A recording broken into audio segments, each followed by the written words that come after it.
এয়া আজিৰ পৰা আমি ককা সমত পাইছোঁ। আমাৰ এয়া নতুন আলহী আমাৰ ঘৰলৈ আহিছে আৰু এয়া আইতাকে লৈ আছে। এয়া আইতাক আৰু এগৰাকী আইতাক আৰু এয়া আমাৰ ভাগিন বেডত শুই আছে। খবৰ ল'বলৈ অহা মানুহ ধেৰ আছিলে, কিন্তু গোটেইবোৰকে দেখুৱাব নোৱাৰিলোঁ। মই এফালে ওলাই গৈছিলোঁ। এতিয়া আমাৰ মোৰ নাতি হ'ব দেই। কৃষ্ণ যাওঁগে দেই সুন্দৰ। যাওঁগে দেই কৃষ্ণ।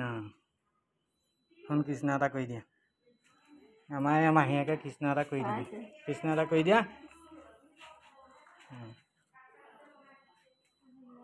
এয়া আমাৰ গৃহলৈ আহিছে শিশুৰূপী এজন ভকত কৃষ্ণ। সকলোৱে আশীৰ্বাদ কৰিব।